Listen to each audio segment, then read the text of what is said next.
Paula, boa noite. Boa noite, professor, tudo bom? Já iniciamos a transmissão, tudo bem? Tudo bem, professor? Tudo bem, ó. Nós vamos iniciar com uma apresentação do teu currículo, a tua vida profissional e tal. Sim. Uhum. Vamos começar então, viu? Tá bom. Já está na tela o slide? Está. Bom, para quem não me conhece, eu me chamo Ana Paula, sou advogada trabalhista. Eu me formei na faculdade daqui de Catanduva. A época que eu me formei, ela era conhecida como FIPA. Hoje ela é chamada de Unifipa, né? Esse ano eu vou concluir uma pós-graduação em Direito, em Processo do Trabalho, na Universidade de São Paulo, da USP, em Ribeirão Preto. Atualmente eu atuo na área trabalhista, desde que eu me formei eu estou atuando na área trabalhista. Eu sou advogada no escritório Corrade Carvalho, né? Eu acho que a maioria das pessoas conhece pelo Dr. Wilton. Trabalho lá, já vai fazer 2 anos. Tenho algumas publicações e hoje eu estou aqui para falar um pouquinho com vocês sobre direito do trabalho, uma matéria que eu tanto admiro e uma matéria que eu tanto respeito. Fiquei muito grata pelo convite, professor, já queria agradecer de início, fiquei muito grata pelo convite, estendo também meus cumprimentos ao Dr. Wilton, fiquei extremamente feliz.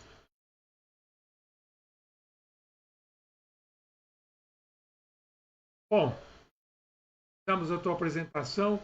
Agora eu gostaria que você fizesse um breve comentário o celular. Isso mesmo. Eu gostaria que você fizesse um breve comentário, explicando a justiça trabalhista e um pouco da consolidação das leis trabalhistas, para a gente entrar, o que significa essa consolidação, para nós entrarmos propriamente na carteira verde-amarela.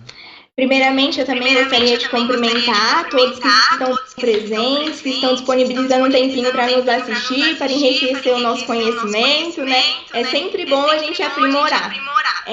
Fico muito feliz por vocês estarem aqui.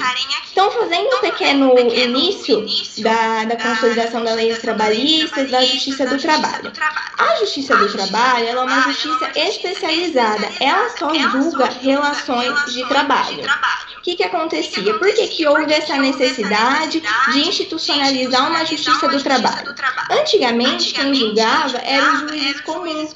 E por ser uma matéria tão específica, às vezes os julgamentos não ficavam sendo tão adequados com a justiça do trabalho. Existe também a consolidação das leis trabalhistas, a CLT, ela é de 1942, por ser uma lei tão antiga, ela traz assuntos tão recentes que a gente nem consegue imaginar que ela foi tão antiga assim. Ela trata de todos os direitos do trabalho, trata de direito sindical, direito coletivo, temos uma lei específica de greve. Então, a CLT ela é voltada para regulamentar os direitos trabalhistas. É lá que você vai fundamentar, se um dia você precisar entrar com alguma ação trabalhista, é lá que você vai fundamentar todos os seus direitos, e embasando também na Constituição. A Constituição, ela aguarda todos os direitos principais, mas para regulamentar veio a CLT. Ótimo, muito obrigado. Agora vamos ao seguinte, por exemplo, trocar bem em miúdo. A Justiça do Trabalho aqui começa em Catanduva, depois o recurso vai para Campinas. Dá uma explicaçãozinha rápida com relação a isso. Só um minutinho, professor. Professor, meu namorado está informando que meu som está dando um pouquinho de eco. Tá ruim para o senhor? Não, para mim tá normal. Tá muito ruim? Não. Parece que tá falando na caverna. Vai fazer o quê? Professor, eu vou tirar o foninho para ver se melhora, então. São essas intercorrências que acontecem na live online, né? Tá melhor meu áudio? Será, professor? Pra mim tá normal. Tá normal? Então vamos lá. Às vezes acho que o pessoal tava reclamando, né? Então, o que acontece? Nossa justiça é dividida em várias instâncias, né? Que eram antigamente chamadas de instâncias. Aqui em Catanduva é a justiça de primeiro grau.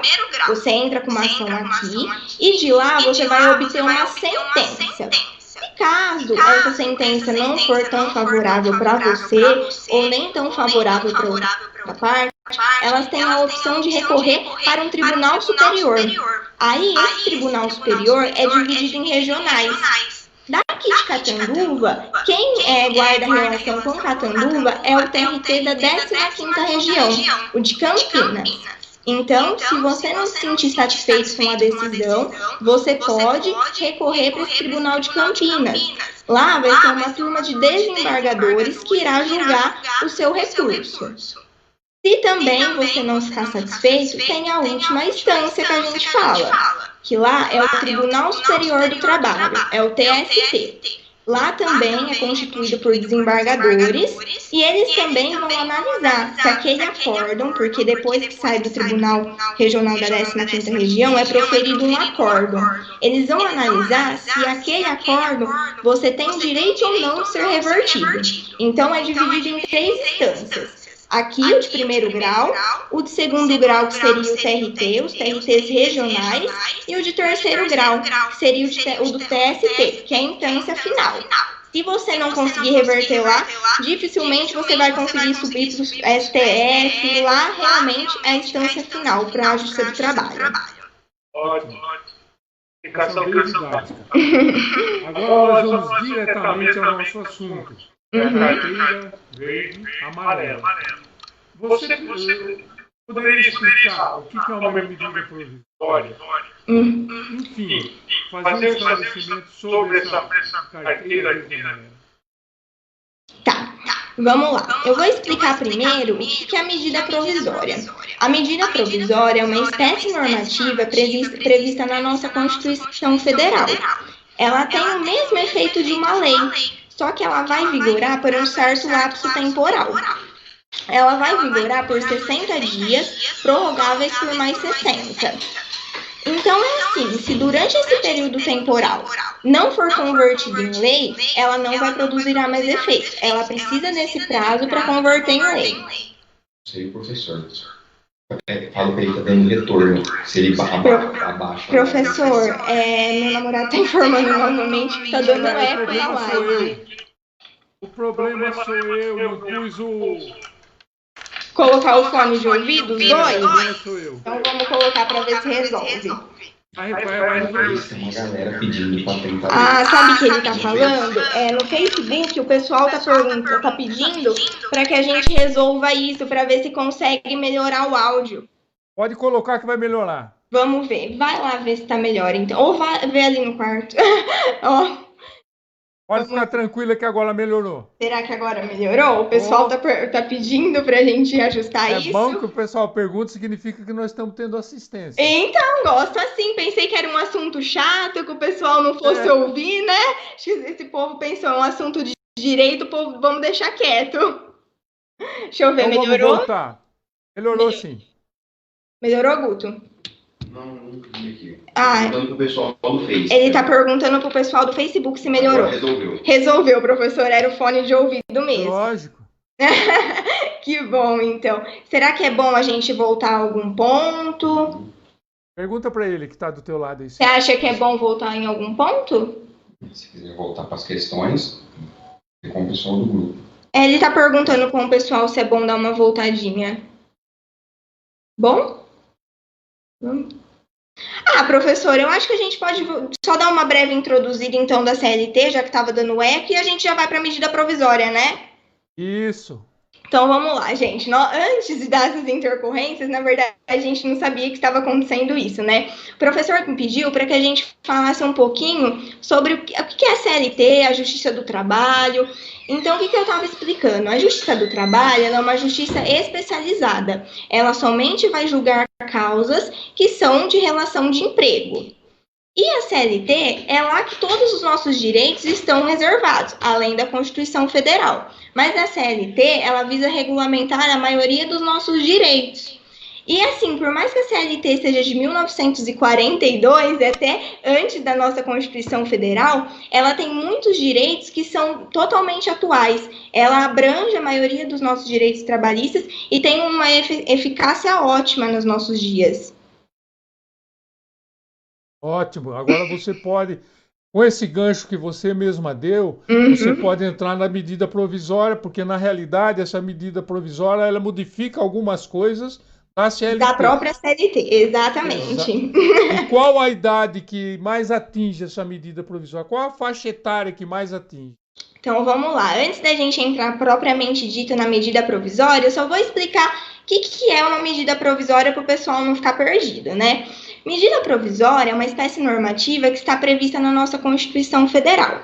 Ela tem o mesmo efeito de lei, só que ela tem um diferencial. Ela é para pontos relevantes e urgentes. E ela tem um prazo para vigorar. O prazo para ela viger é de 60 dias, prorrogáveis por mais 60.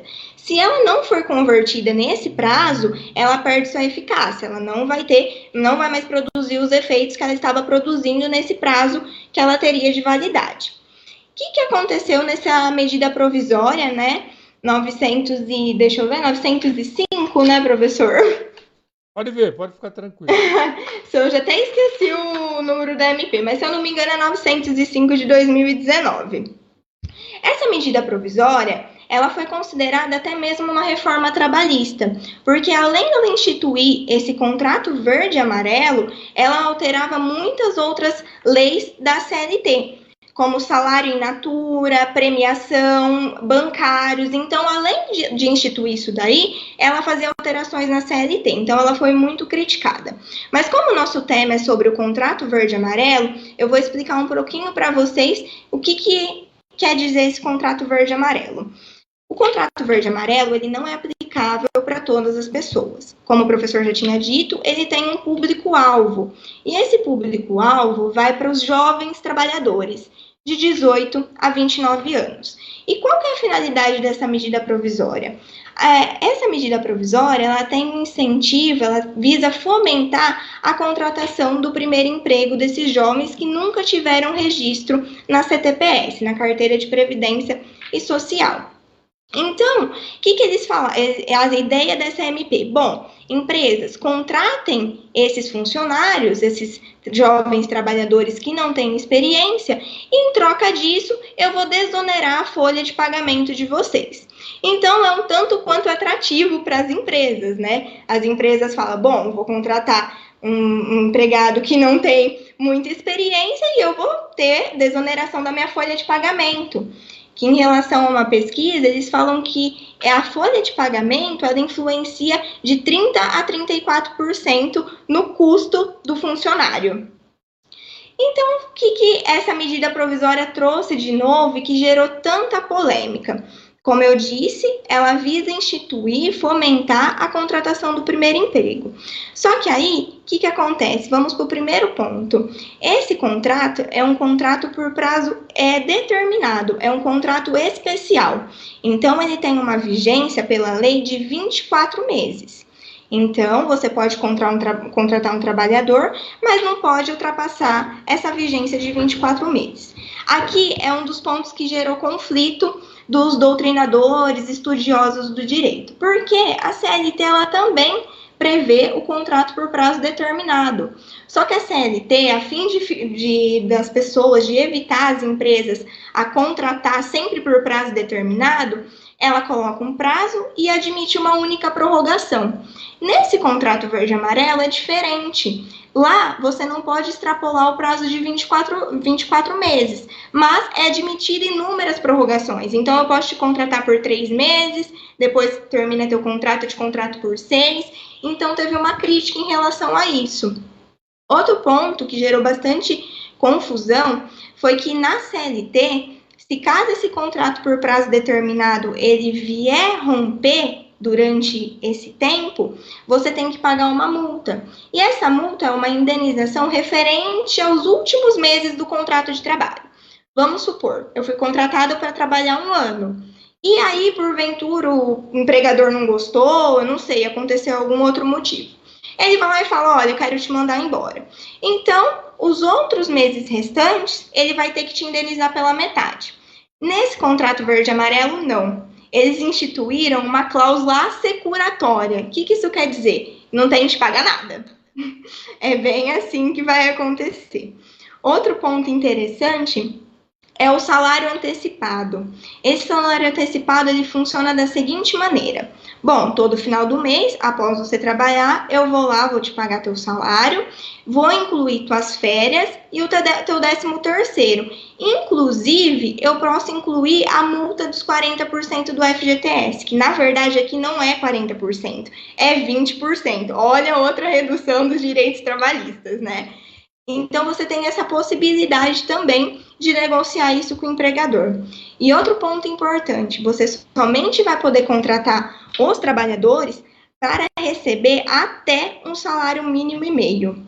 Olha que interessante. Você pode contratar, vamos supor, um frentista para trabalhar no posto por esse contrato verde e amarelo e ter outro frentista lá. Enquanto um vai receber um salário mínimo e meio, o outro pode receber 2, 3. Olha a desigualdade entre um trabalhador e o outro, né?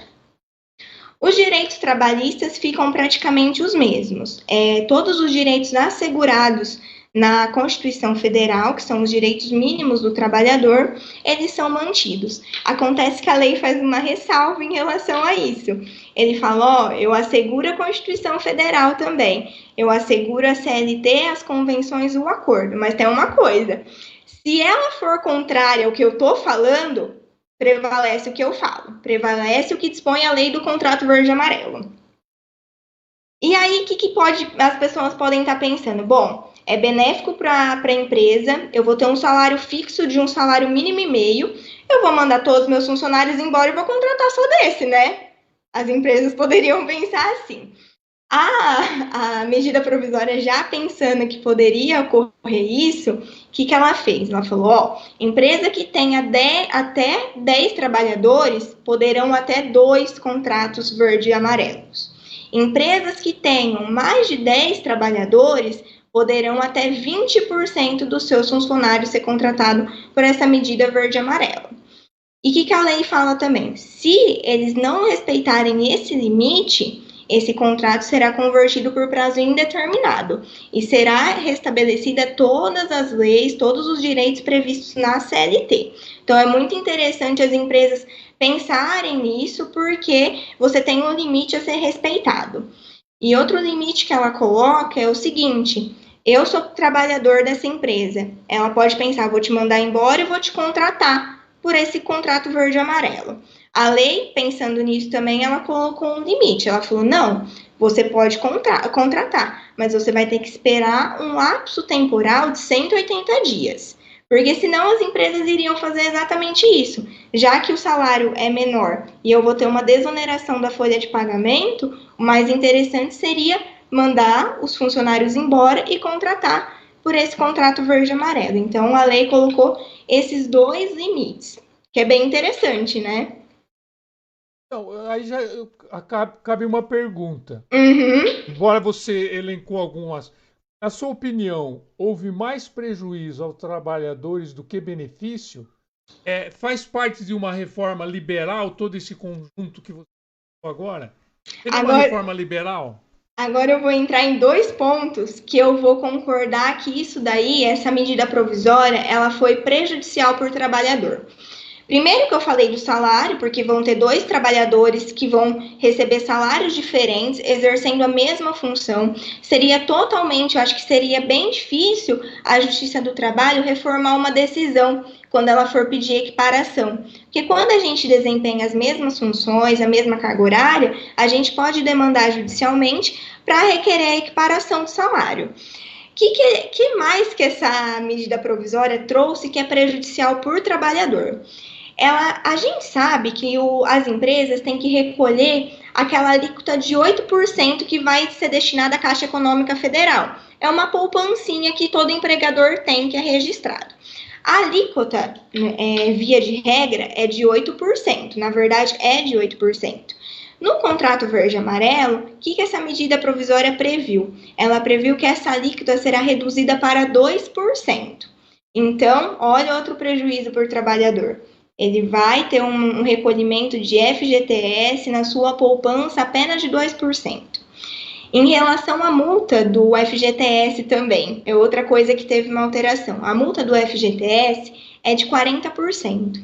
Na medida provisória, eles reduziram para 20%. Só que essa multa de 20% do FGTS, ela é aplicada independente de qualquer situação. Porque na CLT é assim, essa multa de 40%, ela é apenas devida em certas situações. Se eu peço demissão ou se eu sou mandada embora por justa causa, essa multa não é devida. Aqui, nesse contrato verde-amarelo, é assim, será de 20%, mas é devido em qualquer caso. Então, eu percebo que houve prejuízo no salário, na alíquota do FGTS de 2%, na multa de 20%, e o último detalhe que eu vou falar é o que é o mais grotesco, assim, é o que mais gerou confusão. Porque existe no nosso ordenamento jurídico, na CLT, o adicional de periculosidade. O que é esse adicional de periculosidade? Quando o empregado ele está disposto ao risco, ele faz jus a esse adicional. Então, sempre que tiver exposição a risco, ele vai receber esse adicional. E o adicional é de 30%. Essa medida provisória veio e falou assim, empregador, se você instituir um seguro privado, esse adicional de periculosidade que você vai ter que pagar será apenas de 5%. Olha outra redução, olha outra desigualdade, né? E tem mais. Qualidade. Pode falar. E tem mais. Eles falaram assim ainda, e só é devido, mesmo que você aderir esse seguro privado, só é devido se o empregado tiver mais de 50% do seu tempo de trabalho exposto ao perigo. Se for 20%, 25%, apenas alguns intervalos exposto ao risco, ele não é devido. Vou pegar um gancho que você falou anteriormente, com relação a dispensar o funcionário, depois tem um prazo para poder readmitir esse funcionário. Explica um pouco melhor essa questão. Essa medida provisória, ela fala assim, como ela visa ter uma desoneração da folha de pagamento, ter essas reduções com o funcionário, o que elas pensaram? O que ela pensou? A empresa pode mandar seu funcionário embora e querer readmitir, mas readmitir agora nos termos do contrato verde-amarelo. Então, a medida provisória falou que isso não pode ser feito. Ela vai ter que esperar um prazo de 180 dias, que é a chamada quarentena, que a gente agora está tão em evidência, né? É a chamada quarentena. Então, eu tenho que respeitar esse prazo de 180 dias para o mesmo empregador contratar o empregado que tinha sido demitido. Exatamente, aí que eu queria essa explicação, porque no final me parece que o prejudicado é o empregado, mais uma vez. Será que eu estou errado? Mais uma vez, essa medida provisória foi muito criticada pelos doutrinadores, pelos juristas, né, da área do trabalho em relação a isso, porque o que acontece? Não adianta nada a gente fomentar a economia, incentivar a economia e retroceder socialmente nos direitos trabalhistas, que foram direitos que foram lutados, né? A gente que estuda o direito do trabalho sabe o tanto que foi duro para os trabalhadores conseguir esses direitos. Para as mulheres ter salários iguais aos homens também. Para a criança não poder trabalhar. São alguns pontos que eu quis trazer que foram de lutas de classe mesmo, que foi doída, sofrida, as pessoas tiveram que batalhar muito para conseguir seus direitos consagrados. Então, até que ponto a gente fomenta a nossa economia e precariza os direitos trabalhistas? E voltando na pergunta que o professor me perguntou, se a gente está caminhando para um regime liberal, para uma reforma liberal, sim, eu acredito que sim. Por quê? A nossa reforma trabalhista caminhou nesse sentido, ela deu mais possibilidade do empregado e empregador negociar direitos. Ela também quantificou o dano moral. São assuntos assim que geram muita polêmica, ao meu ponto de ver é totalmente inconstitucional, não poderia fazer isso. Veio a lei da liberdade econômica, outra também que está caminhando no sentido liberal, e veio essa medida provisória, que também caminha nesse sentido. E o que seria esse sentido liberal, assim, para as pessoas entenderem um pouquinho mais? Isso. Eles prezam muito, as pessoas que defendem esse liberalismo econômico, eles prezam muito que o Estado não tem que se interferir na economia. Eles são autossuficientes de se regulamentar, que eles prezam muito pela concorrência. Então, o que acontece? Antigamente, nós já tivemos nosso Estado liberal. Só que não deu certo, por quê? Porque tem muita desigualdade em relação a isso. Aí veio para o Estado Social. O Estado Social, o que que é? É o Estado, ele intervindo nas nossas relações para garantir direitos sociais, como educação, saúde, lazer, que é o que hoje a gente tem. Só que nossa legislação, ela vem caminhando para esse liberalismo econômico mesmo. Ó, o Estado não intervém aqui, que a gente sabe mexer, a gente precisa priorizar a economia, os direitos sociais não são tão importantes. Então eu percebo sim que a nossa legislação hoje ela vem caminhando nesse sentido. E a gente poderia acrescentar aí a questão do Estado mínimo no Brasil. O Estado mínimo no Brasil, na minha opinião, não sei qual que seria a sua, não tem como você instalar no Brasil um Estado mínimo. Sim. Porque aqui as diferenças e a questão de estados diferentes, pessoas incapazes. Então o Estado mínimo tem que ser o quê? O Estado não pode ser instalado no Brasil. Exatamente, eu também penso dessa forma. Seria muito difícil a gente falar que tem esse Estado mínimo aqui no Brasil. A gente sabe as desigualdades que a gente vê em estados que são distantes da gente. Aqui em São Paulo, eu acredito que nós somos beneficiados em relação a isso. Em outros estados, a gente às vezes não tem nem noção que as pessoas não têm o mínimo de saneamento básico, de educação. Então, a gente precisa de um Estado intervencionista nesse ponto. Até que ponto a gente pode ficar fomentando a economia? Eu sei que a economia, assim, é totalmente importante para nós. É um debate muito interessante esse negócio da economia e o direito do trabalho, dá assuntos e temas importantes, mas a gente tem que pensar que nós temos a nossa dignidade da pessoa humana. A gente não pode privilegiar o crescimento de um e deixar o outro passando fome, passando necessidade, precarizando as relações trabalhistas. A gente tem que fazer esse paralelismo, né? Exatamente. Você já falou rapidamente algumas inovações da medida provisória 905/2019.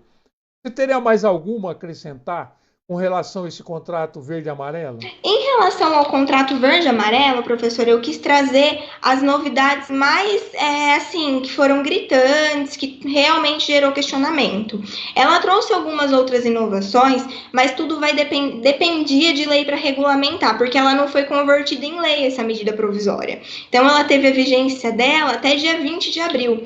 Então, tudo que dependia de lei, eu nem coloquei aí porque não vi ao caso. Eu coloquei mesmo em relação a esse contrato verde-amarelo os principais pontos. Eu acho que foram todos debatidos, sim.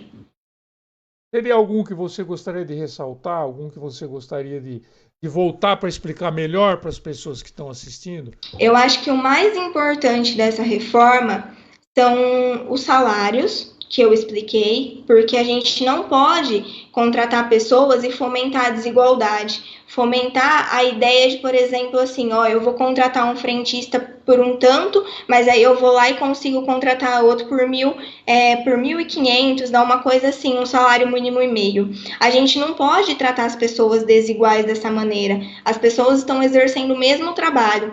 Por mais que seja um incentivo para a contratação do primeiro emprego, até que ponto essa desigualdade de salário, essa desigualdade do recolhimento do FGTS seria possível? Então, acho que as principais coisas que eu gostaria de destacar seriam em relação ao salário, que durante esse contrato verde-amarelo você vai ter a possibilidade apenas de receber um salário mínimo e meio, que dá em torno de R$ 1.500.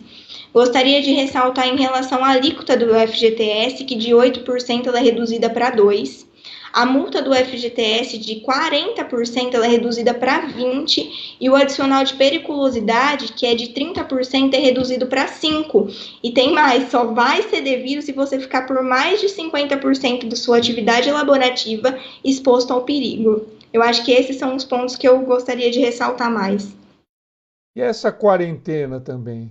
Essa quarentena que fica aí 180 dias, se eu não me engano, sem poder contratar o mesmo funcionário. Exatamente, você acaba estimulando o desemprego, né? Porque você está demitindo o funcionário para recontratar e para só beneficiar a economia. E durante esses 180 dias, como é que fica a situação desse empregado? Será que ele vai conseguir ser readmitido em outra empresa? A gente sabe a crise que nós estamos vivendo, então é muito prejudicial esse lapso temporal também. Mas de uma forma, eu vejo que seja para repelir que essas empresas tenham esse tipo de atitude. Mas, se elas tiverem a intenção mesmo de aderir esse contrato verde-amarelo, dispensar seus funcionários e respeitar isso, eu fico me perguntando como ficaria as situações desses empregados esse período de 180 dias. Você tocou num ponto agora que nós estamos em época de pandemia, coronavírus, tudo isso daí que nós estamos vendo nos noticiários. O contrato verde e amarelo, ele incentivará emprego pós-pandemia? Superamos tudo isso, o vírus vai demorar, mas foi embora. Esse contrato aumentará os empregos depois da pandemia? Não, como eu tinha dito para o professor, e eu tenho a certeza de falar não, porque assim, como eu disse no começo da live, essa medida provisória ela foi revogada. Então ela só produziu os efeitos até dia 20 de abril, época que a pandemia estava explodindo. E eu achei um dado no Ministério da Economia, e ele divulgou que o maior crescimento de contratação pelo contrato verde e amarelo foi em fevereiro, e a menor contratação foi em abril. Por quê? Porque foram editadas outras medidas também que iam manter os empregos que estavam vigentes. Um exemplo é a medida provisória 936. Ela veio com a finalidade da manutenção dos empregos. Então, o que os economistas, o que os pesquisadores falaram? Uma empresa que é séria, dificilmente ela vai mandar um empregado qualificado embora e contratar um empregado mais novo. Ela vai optar pela manutenção do emprego daquele, já que teve essas medidas como redução de salário proporcional à redução da jornada, suspensão do contrato de trabalho, férias antecipadas, que foram algumas medidas que foram adotadas para a pandemia. Então, é preferível manter esses empregados assim, de não ser dispensados e não contratar pelo contrato verde e amarelo. A última contratação do contrato verde e amarelo, a estimativa de abril, foi de 324, uma coisa assim, de contratos feitos pela essa medida provisória. Em fevereiro, quase chegaram a 3 mil. Então, você percebe que esse contrato verde e amarelo não teve nenhum sentido agora nessa pandemia. Não tinha essa relevância, essa urgência de ter editado essa medida provisória. Mais uma vez, a gente tem certeza que foi no sentido de precarizar as relações trabalhistas. E essas consequências serão sofridas sempre pela parte mais fraca da relação de emprego, que no caso é o trabalhador.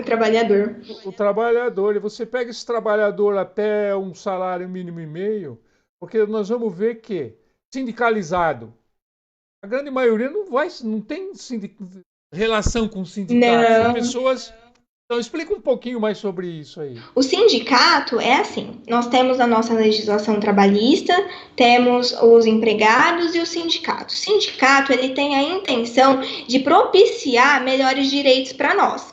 Então, por exemplo, aquele salário da categoria é de 3 mil reais. Aí vem o sindicato e fala assim, se vocês não podem dar um aumento, né, no salário, então proporciona um vale alimentação, proporciona um plano de saúde. Então vem o sindicato negociando esses outros direitos para beneficiar o trabalhador. Na reforma trabalhista, já falando assim um pouquinho dela, ela já teve um incentivo dos sindicatos perderem a força. Por quê? Antigamente era estabelecida uma contribuição todo ano, independente de você ser filiado ou não, era uma contribuição obrigatória. E isso ajudava muito na manutenção dos sindicatos. E hoje não. Hoje você contribui se você quiser, se você é filiado ou não. Então ficou muito difícil na manutenção dos sindicatos. Hoje os sindicatos eles vêm perdendo força para brigar pelos nossos direitos, para negociar condições melhores.